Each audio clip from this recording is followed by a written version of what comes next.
اگر خاوند اپنی بیوی کو سگے بہن بھائیوں سے منع کرے ملنے سے، اچھا، تو وہ مطلب اگر چوری ملتی ہے تو کتنی گناہ گار ہوتی ہے اپنے خاوند کے لیے؟ ٹھیک ہے، بہت شکریہ پروین اختر صاحبہ کال کی قصور سے ہمیں مفتی عبدالعلی خان سے۔ پہلی بات تو یہ ہے کہ بیوی کو اپنے حقیقی بہن بھائیوں سے ملنے نہ دینا یہ جائز نہیں ہے، ٹھیک ہے، حتیٰ کہ جو غلام ہوتے ہیں نا، لونڈی ہے اور اس کے بچے ہیں، لونڈی اور اس کے بچوں کو جدائی ڈال دینا اور نہ ملنے دینا، ہاں جی، یہ بھی جو ہے نا ناجائز ہے۔ اچھا ٹھیک اب ہے، یہ اس کے حقیقی بہن بھائی ہیں، یہ حر ہیں، یہ آزاد ہیں، اس شخص کی یہ بیوی ہے، تو اس کا مطلب یہ نہیں ہے کہ اس کی بیوی بن کے اب یہ تمام رشتے ختم ہو گئے ہیں، یہ ظلم ہے۔ ٹھیک ہے، صلہ رحمی سے روکنا ظلم ہے۔ اسی طرح اس شخص پر بھی لازم ہے کہ اپنے ان برادران نسبتی ان کے ساتھ اچھا تعلق رکھے بے شک اور اپنی بیوی کی وجہ سے ان کا اکرام کرے۔ اللہ کے نبی صلی اللہ علیہ وسلم کا ارشاد ہے، فرمایا کہ ان احق ما یکرم بہ الرجل ابنتہ او اختہ، سب سے زیادہ حقدار چیز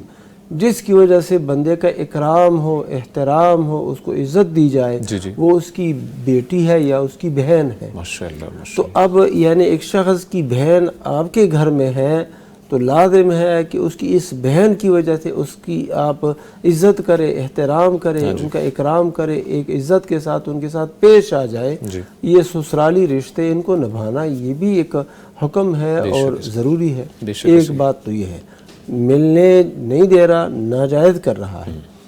دوسری بات یہ ہے کہ ممکن ہے کہ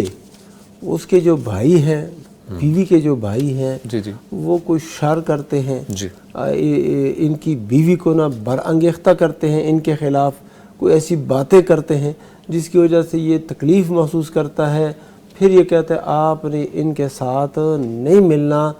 تو وہ پھر ایک صورت بن سکتی ہے۔ اور اگر پھر بھی یہ عورت ملتی ہے اور وہ شر کی تلقین قبول کرتی ہے تو گناہ گار ہے۔ لیکن اگر صورت ایسی نہیں ہے، صرف صلہ رحمی کی بنیاد پر ملاقات کرتی ہے، گھر سے نہیں جاتی، ادھر ہی اس کے بھائی آ جاتے ہیں یا فون پہ بات ہو جاتی ہے، یا ایسی جگہ میں جہاں پر مثلا نماز کے لیے وہ گئی ہے تو وہاں پر راستے میں ملاقات ہو گئی، یا بچوں کو اسکول چھوڑنے گئی ہے وہاں پر بھائی سے ملاقات ہو گئی، تو ایسی صورت میں عورت بالکل گناہ گار نہیں ہے جب وہ شر کی تلقین قبول نہیں کرتی، خرابی نہیں پیدا کرتی۔ اب اس بندے کی کوئی ضد ہے اور اس ضد کی وجہ سے اس نے کہا ادھر نہیں ملنا، یہ جائز نہیں۔ مفتی صاحب فرمائیے گا، مفتی رحمان فرقی صاحب۔ جی، ایک حدیث مبارکہ میں ایسے آتا ہے فَلَيْسَ مِنَّا مَنْ خَبَّبَ امْرَأَةً عَلَىٰ زَوْجِهَا، کہ وہ ہم میں سے نہیں ہے جس نے عورت کو خاوند کے خلاف برانگیختہ کیا، بھڑکایا، عورت کو خاوند کے خلاف، ہاں، یعنی اس سے بد دل کرنے کی کوشش کی۔ تو میں جانتا ہوں کچھ تجربات، مشاہدات بھی میری زندگی میں سامنے آئے کہ میکے والے بعض اوقات عورت کو ناجائز طور پر ابھار رہے ہوتے ہیں کہ تم بچے چھوڑاؤ، تم ایسے کرو، تمہیں ہم کھلانے والے نہیں ہیں۔ تو اصل میں ایسے ہوتا ہے کہ اس طرح وہ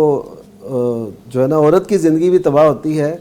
اور مرد بھی اس سے کہتا ہے، یہ جب ادھر سے ہو کے آتی ہے نا، جب ادھر سے ہو کے آتی ہے میکے سے، تو اس کے تیور بدل جاتے ہیں، اس کی ٹون بدل جاتی ہے۔ تو اگر ایسی کوئی صورت انہوں نے دیکھی ہو، عارضی طور پہ اگر انہوں نے ایسا کیا ہے تو عورت کو چاہیے کہ وہ ایسا کر لے۔ اگر مستقل انہوں نے ایسا کیا، پھر شیخ صاحب نے جو صورت بتائی ہے وہ بہتر ہے۔ ٹھیک ہے، بہت شکریہ۔